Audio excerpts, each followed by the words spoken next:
Welcome to Season 2, Episode 4 of the What You're Thinking podcast. I'm Eric. I'm Vince. We have another exciting episode for you today. We're going to talk about a bunch of different things. Trump, as you might have guessed. Whether we can just move on from him or continue to talk about things he's under fire for.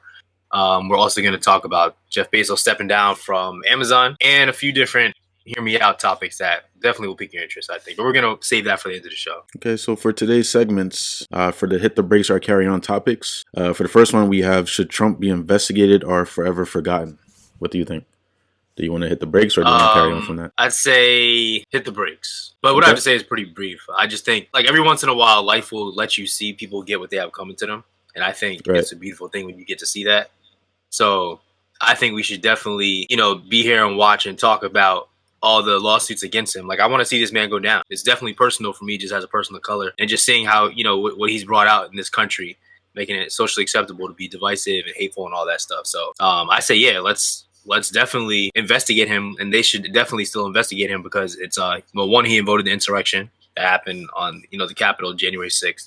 Yeah. And just all the lawsuits against him, it's like, tax fraud and all that stuff. So once we, make sure he gets what's coming to him for that, then we could just move on from him, I would say. What about you? I'm going to agree with that. I feel like the American people, we actually deserve the justice of figuring out, everything that happened from the beginning. Like when this man first got into office, there were like huge headlines that were basically speaking about how he was still trying to be involved with all of his other businesses. And, as president, you basically have to say goodbye to that lifestyle. You have to say goodbye to that life and you have to focus on the country that you're in. You can't have any personal things going on. So as you know, in the beginning, he was trying to basically have his kids run the business, but still keep him updated on everything that was going on, which he's not supposed to do. And then on top of that, we had investigations. Well, I'm going to stop right there. So we had a lot of facts and then we had a lot of investigations and then it just got quiet. That's where everything's centralized around, which is kind of weird.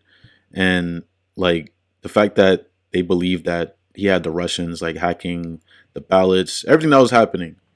I just feel like everything just came up as a headline. It was trending for a week and then it just disappeared. So I feel like us as the American people, we deserve the justice of these things being investigated before we forever forget about Trump. Because I'm pretty sure just like me, I want to forget about this man completely. I respected him when he had The Apprentice back in the day. Because, it was a show that basically showed you the other side. It showed you what Rich Dad, Poor Dad is trying to tell people who read books. This is regular life. This is going to work, 9 to 5 life. And then this is the life you live if you own the business. I appreciated him for that. But what he did up there as president, reflecting on all of us as people, I can't respect that. And I personally need to see an investigation held. Even like you said, what he did to the African American community, everything. I feel like I need to see an investigation. So I'm going to agree with you on that.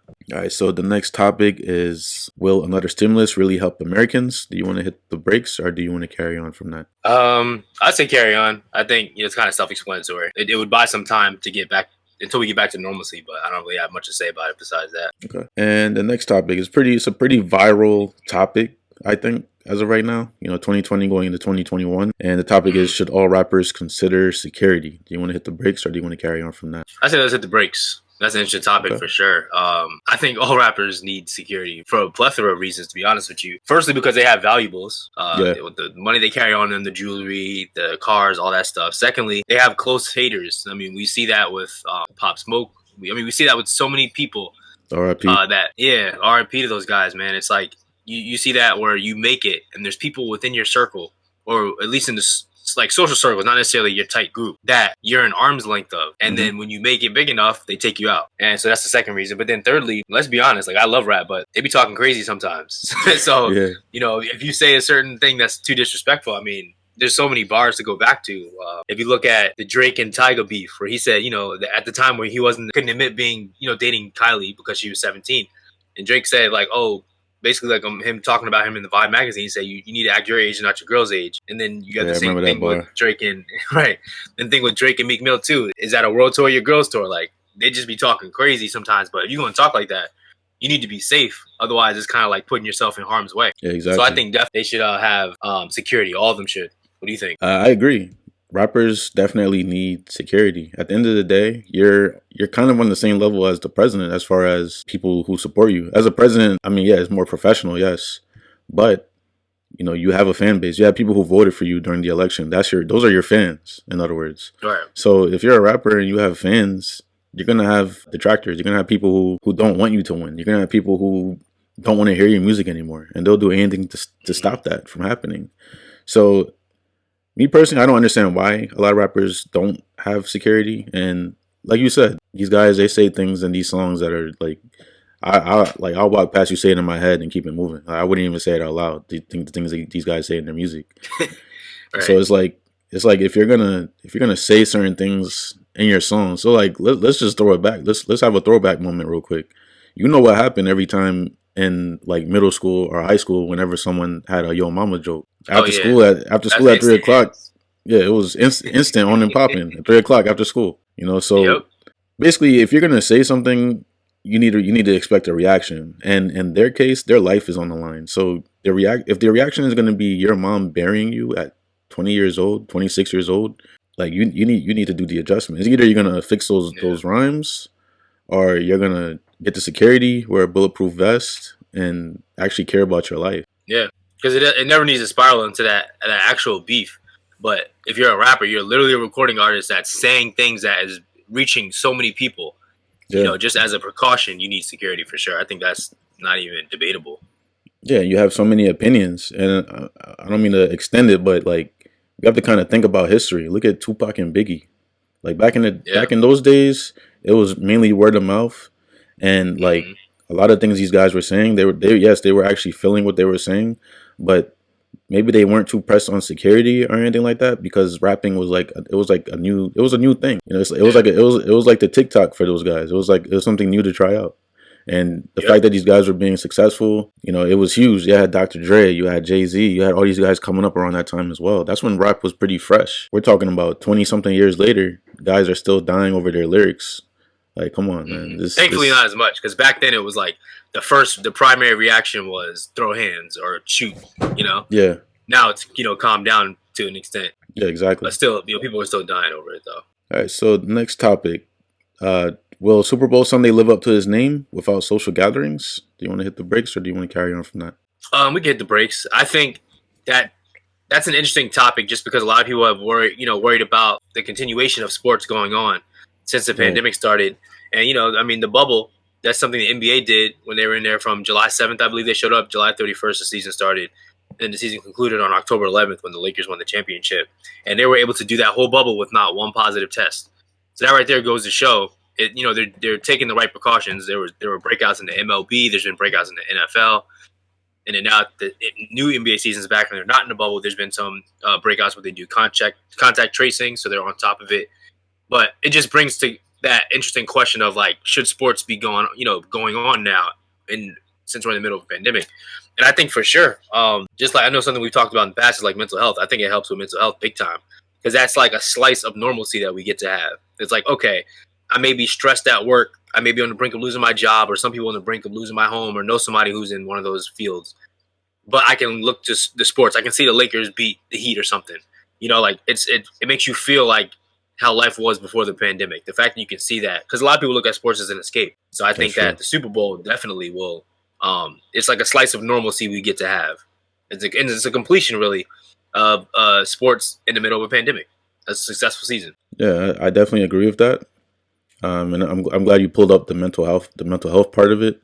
It's just a simple fact that life gets stressful sometimes for a lot of us. Not everyone is on point. Not everyone has the best credit. Not everyone has the best job. Not everyone makes a lot of money. But everyone, whenever you go to like a bar and you talk about your favorite team, or you wear that favorite jersey that you have, or you show some sort of like support for a team, it takes you out of that element. It's like an outlet at that point. And a lot of people appreciate the game. A lot of people appreciate football. A lot of people appreciate having that opportunity to take a break from my life and celebrate this team with these group of individuals. Even if it's not my team, I'm still claiming it because I know about this team. I feel like their offense or their defense was on point all year and they deserve to win tonight. You know, it's just that split second moment. It has so many factors to it that, it connects to your mental health 100%. I have kids that are watching, like their parents enjoy the football game with cousins and family and friends, and then they grow up to represent that team that they shared that moment with, you know. So definitely does go a long way. as far as social gatherings. And I feel like this whole pandemic is going to be something to kind of sit back and kind of watch, because it's going to change the element. It's going to change the vibe for the entire Super Bowl experience as we know it. Definitely. And I think by the time next year Super Bowl comes around, like, I don't know if there'll be a full capacity, but at least over 50%, I would say. So that's something to look forward to. So this is not that bad of an adjustment to make, considering, some states, depending on, because it goes down state by state, but some stadiums are allow fans, but just at a smaller capacity. So I feel like next year will be better. But the fact that we can still have a Super Bowl with players and some fans possibly, because I think Florida is one of those states that allows some fans. So like the fact that we can have that in the middle of this pandemic at a crazy time, it's a beautiful thing. Yeah, it is. All right, so next topic. Should gas stations also have charge stations for electric vehicles? You want to hit the brakes, or do you want to carry on from that? I say carry on. I think eventually more and more will show up. Yeah, true. All right, so for our what in the world topic for today, we have with Jeff Bezos stepping down. Is it the end of Amazon? How do you feel about that? That was very shocking news to me when I saw that. I didn't see that happening, especially because it's arguably the peak of Amazon, right? I mean, the peak of Amazon in the midst of this pandemic. I mean, I think we talked about it before, where like since the pandemic started, there's been like 56 or so billionaires added to the billionaires list across the world. And it just goes to show, like, capitalism. So yeah, it's wild to me. I didn't expect him to step down. He's going to be like the executive co-chair or something like that. I forget what the exact position is, but at the same time, I don't think it's the end of Amazon, because Jesse, I think that's how you pronounce, no, Jossie, that's how you pronounce it, the guy's last name that's taken over. He's been with the company since 97, so he has 24 years of experience. And I think mainly Bezos just wanted to get out of the spotlight a little bit. That was initially what I thought. We already know the publicity with him stepping out and his wife, and that divorce, and her becoming the richest woman in America because of it. I don't know if it was just America or the world. So like that was all. That's obviously bad publicity. I don't know if depending on who's listening to this, you may believe there is no such thing as bad publicity. I could see him wanting to just step out of the side from that, and reportedly he's still going to be involved in like important projects. So it's not like he's totally just acting like Amazon didn't happen. So right. I don't think it's going to be the end of it for sure. And it's in trusted hands. Like I said, someone that's been with the business for 24 years. Yeah, definitely. So I also don't feel like it's going to be the end of Amazon, because Amazon is so big as it is. They have the Amazon Prime memberships. They have a lot of individuals who depend on Amazon, a lot of businesses that depend on Amazon. So it would definitely be impossible for it to be the end of it. But me personally, I do hope that Amazon does a better job as far as the rights for their employees, and how they treat the staff that's in the warehouses. Basically, you have the corporate level. Reputation for that. Yeah, like you have the corporate level nowadays, and then you have the individuals who are in the factories every day or the warehouses, making sure everyone gets those boxes in time.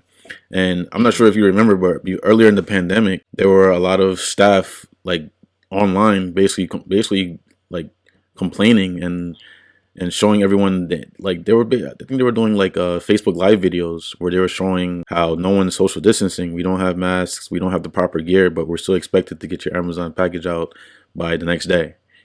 So that was kind of crazy for me. And I do hope that by him stepping down, it gives him an opportunity to kind of tone things down a little bit, but also have the time to kind of see how these guys are operating in these warehouses and see the logistics of everything.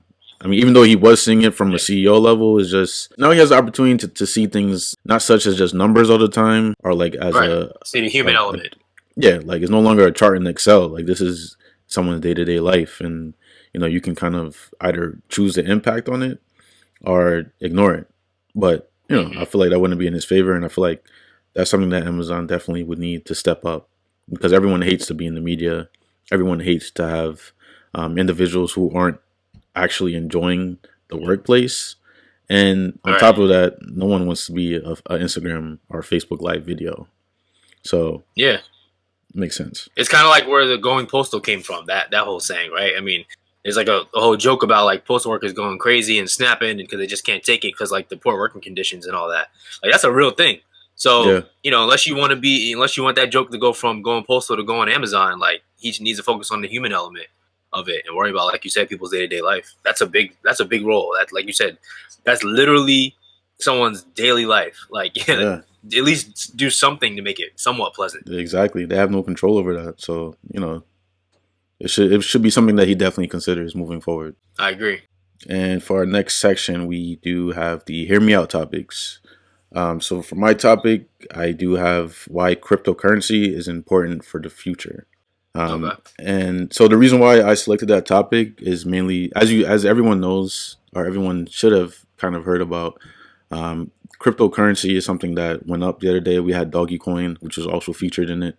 And the reason why I chose this topic is because a lot of individuals are not really educated around cryptocurrency and the simple fact that That's me. this is the future. Like this is literally the future. We're living in a time where we're able to see a new currency being like released. This is something that Yeah. you only hear about in like history books. Like, I'm sure Yeah. like you read a history book from like back in high school, or even someone who's viewing this and they're in high school right now. Well, actually, you're doing it Hmm. virtually, but same thing. So you're seeing how you're seeing where currency came from. You're seeing how people had to create this system where it's like I have crops, you want to buy my crops, and I need something from you in order for you to get any of my crops. So with that system being in place, it basically allows someone to get something in return for what they actually went out there and worked hard to produce for the community or their family or whoever. So Bitcoin and Doggy Coin or Ethereum, the list goes on. This is an opportunity for someone to basically grab digital currency, invest in it, own a part of it, and Hmm. utilize it and get ready for the future. So if you go on certain websites like lolly.com, LOLLI.com, and you sign up on that website, it's like it kind of I forget the name of that website from a while ago. It was a website where you would basically look for a product, and because you bought it through them, you will get like what's the word? You get like a refund in the mail. Like you get a certain amount based on you get like a difference, like an amount based on a difference sent to you in the mail. I can't think of the It's name of the called website right now. Lolly. Yeah, this website is called lolly.com. So basically, if you They need to shop make Lil through, Wayne a partner for that. chill. So basically, if you shop through lolly.com, you'll get a certain amount of Bitcoin just from using them to shop from like regular websites like Walmart or wherever they sponsor. Don't quote me on that. But yeah, everything that they sponsor, you actually get like a certain amount of Bitcoin off of it. The Okay. reason why this is huge, I don't even want to pull the race card right now, but as you know, the African American community has been suffering a lot. So before the pandemic, if an African American individual went into a bank and tried to get a loan, the chances of them getting approved was pretty slim to none versus like a white family, going in for the Hmm. same loan. Yeah. So Bitcoin kind of allows us to get back everything that was taken away from us. As you know, we were working on having a Black Wall Street. Bitcoin is kind of a way for us to get another Black Wall Street going on. Because if you look at it, this is currency that is not well now the government is trying to regulate it, but this is basically free currency. It's free money.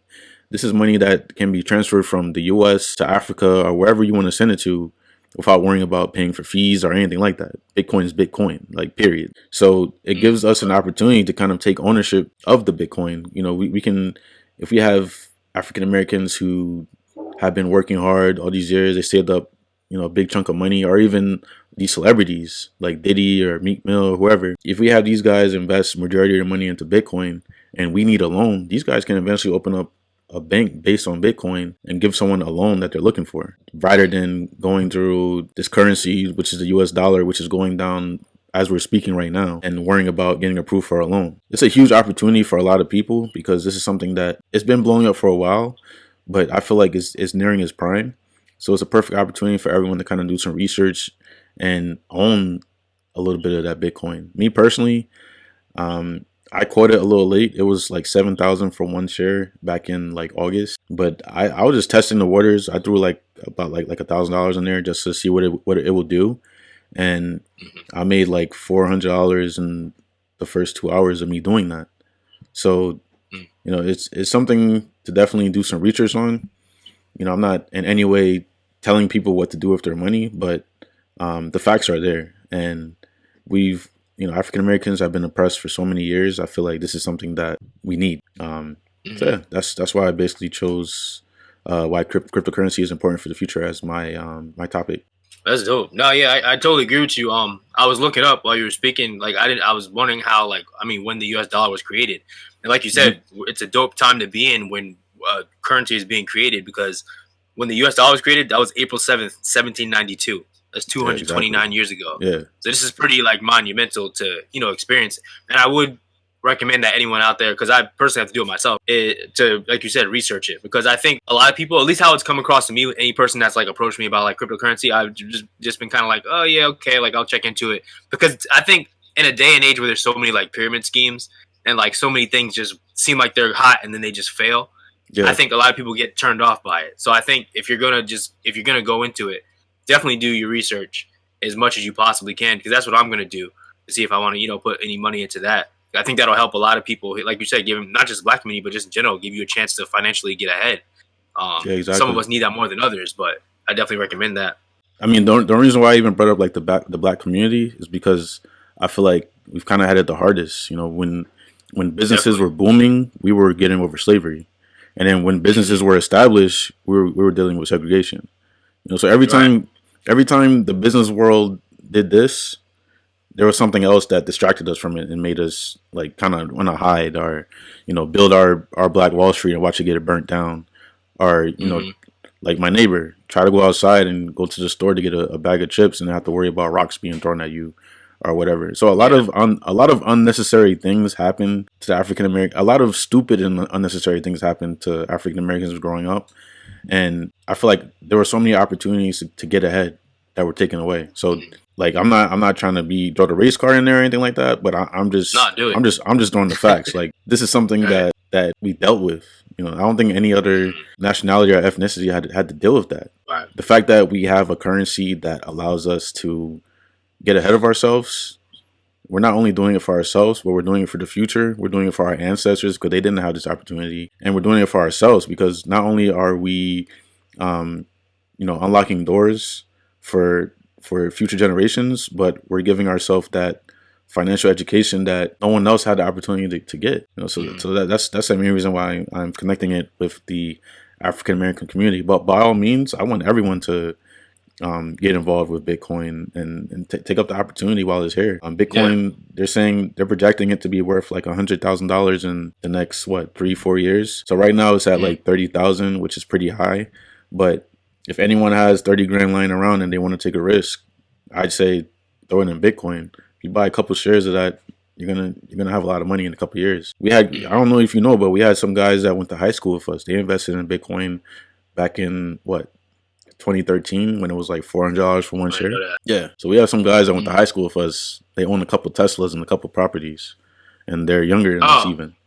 Yeah. I know you're talking about. Yeah. So it's real. It's not a joke. Everyone should definitely understand what's going on. That's cool. Yeah, now's the time to be an opportunist more than ever. Yeah, for sure. I totally agree. For my hear me out topic, this is definitely gonna spark a conversation that's interesting. I would say. I don't know if you had anything on it when I sent it to you, but it's about why some women enjoy the chase a little too much, and as a result, they kind of ruin dating for other women. So there's an interesting example I'm gonna start with. Now, this first example doesn't really. I'm gonna tell you how it relates, but just bear with me because you're gonna laugh at first. Okay. So I used to work in a restaurant, and one of my managers I was cool with, like, if you're a manager, you get like free food sometimes or whatnot, or the super discounted or whatever.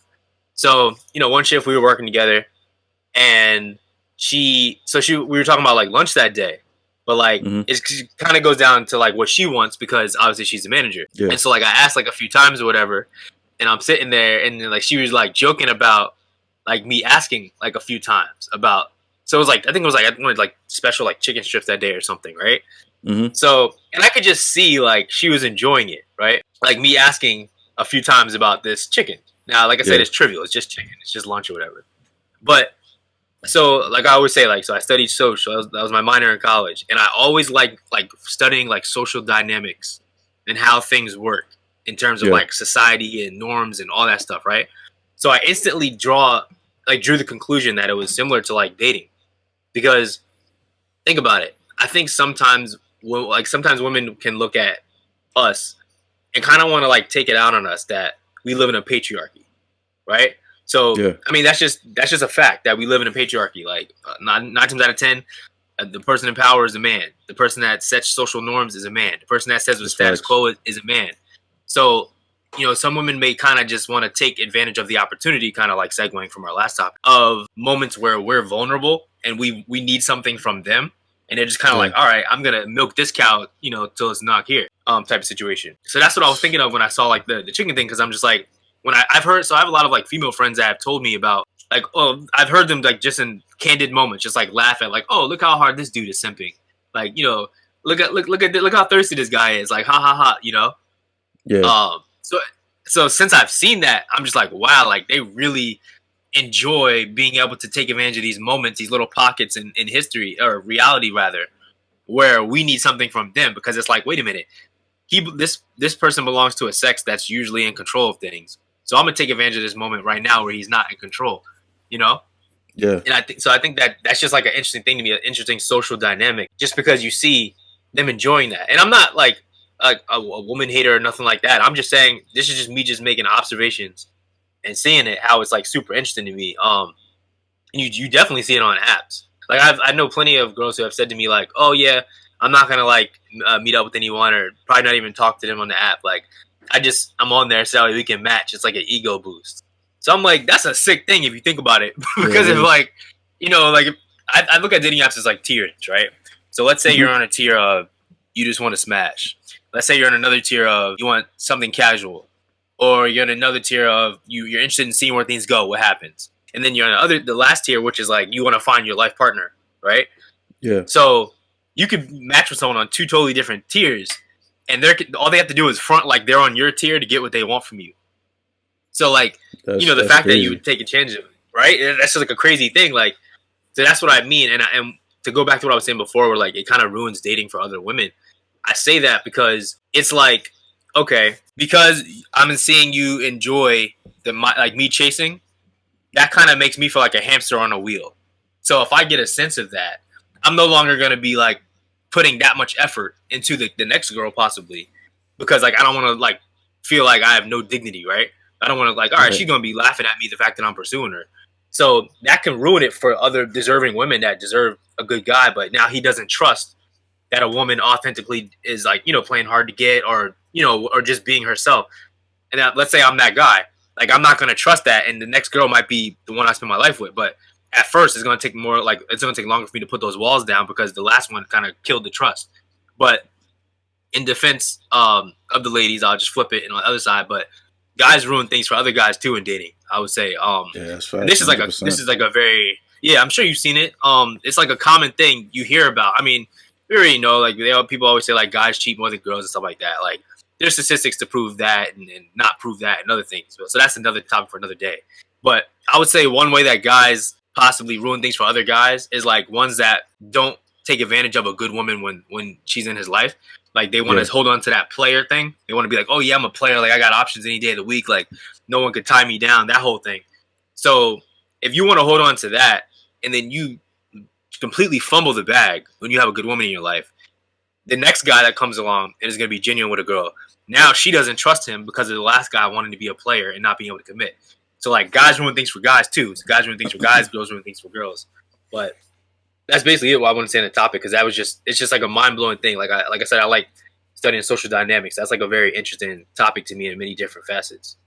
What are your thoughts on that though? I feel like it's a pretty wild topic, and it definitely crosses both layers, like you just basically explained. And I'm just gonna start by saying like a lot of girls definitely do try to run game, like, and I feel like I don't even want to say that it has something to do with evolution, but I kind of feel like because us like as guys we kind of all right. So let me just have a little throwback moment real quick. So I'm sure you know just as much as I know. Back in the day, you just get on MySpace.com, you say "Hey, beautiful," and you get the digits. And after a while, as time progressed, and then like that was like a norm. That was like the thing that guys were doing. And then they started playing games with the female. It didn't work anymore. Like then you had to actually like have a conversation for at least a good 2 days before you could even get the number. Or as more social media platforms started being released, you would just get that instead of like the actual phone number. And then you work your way up towards the phone number. So I kind of feel like it has something to do with evolution, because us as guys, this is how we set the stage for our generation of females. And then on top of that, these things started when everyone was in like middle school, high school, etc. So we have the lower classmen who are watching the upperclassmen do what they're doing, and then they're like, hey, let me do the same thing, but let me be a little bit more sneaky, or let me take it to the next level. And on top of that, Right. another thing on top that factors into it is the music that people listen to. So if you turn on any modern day song, rap song, you're gonna hear one thing, like, or two things, like, I have the most money, I'll take your girl from you, Yep. All the time. or I hate that. yeah, or whatever, yeah, I'll take your girl. So Yeah, if it's this like is the what main thing. people, yeah, so if this is what people are hearing, society is gonna shift towards that eventually. So that's why I throw in my keyword evolution, because everyone has definitely evolved, and everyone is definitely, if you're not out here playing games, then it's like, I got to keep my eye on you. That's like the vibe that's here right now. And then history is repeating itself at the same time, because now I'm pretty sure you see just as much as I do. There we have a lot of single parents at this point. A lot of women that are out here and they're single. Like, I'm in my car Right. in my heat, and I see them pushing, like, girls I went to high school with, pushing babies in the strollers and stuff. So history is sadly repeating itself as well. But it definitely ruins the game for a lot of individuals, because people like me, people like you just look for a genuine person. You just look for someone you Right. can build with, someone that hey, like, for example, hey, I learned about Bitcoin today. I want you to put some of your money into it as well, and then you take it from there. You build your empire, and then boom. That's that's Right. that's how I was raised. That's how the Disney movies were. So that's kind of like, that was my Right. vibe. But it's Yeah, like for sure. now, it's like now I feel like I have to kind of ignore that. It's like I have to, even though that's how I feel, I have to override it, because this is how the generation is. And so it's like, if Mhm. I'm gonna play my cards right, I gotta play the game before I can even be my real self with you. And that's Yeah. pretty sad if you ask me. Especially, Yeah. you're trying to move forward, you're getting older, and you just want all that life has to offer. But you have to kind of limit yourself, because this is what the generation has to offer, and this is the norm right now. So Yeah. yeah, it's definitely real, and I definitely feel for even guys like me who've been out of the game for a while. If you do have to step back into the game is vicious. The game is like a Yeah. anaconda. It's just gonna take you, No and one's safe. yeah, it's crazy. But yeah, that's my And take on that. okay. And one last thing I wanted to mention too about that topic, to like extend it, not for too long, but just to also say another way that like what I'll see like girls ruin it for other girls is like when I say they enjoy the chase a little too much. Sometimes like I've seen it. I've seen it with me. Definitely, I've seen it with other people where someone like knowingly will lead someone on, Yeah. but they do it because they like the attention that that person's giving them. So let's say I'm friends with uh, Kayla, right? Mm-hmm. No, let's say I'm talking to Kayla. I think I'm talking to Kayla. Kayla's Mm-hmm. giving me signs that would make anyone think, okay, she's probably or maybe interested in me. So I'm continuing to talk, whatnot.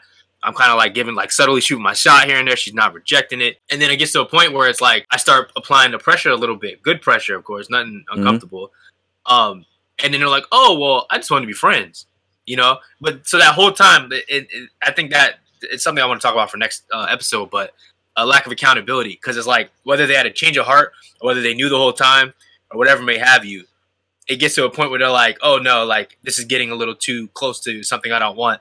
So I'm just gonna act like I just wanted to be this guy's friend the whole time. I've seen it so many times and it's crazy because that Yeah, ruins it. just there for the Because vibe. who's That's gonna it. trust? Yeah, they just because they know if they tell you what it is from the off rip, then they know that means that if they're gonna say goodbye to you, and that means they're saying goodbye to the attention that you give them too. So I Exactly. think that's another way that people ruin it, and that's just sad to see. That's facts. Well, yeah, so that's all I have to say on that topic. That wraps it up for season 2, episode 4 of the What You're Thinking podcast. I'm Eric, I'm Vince. and thanks for joining us. We'll be back next week.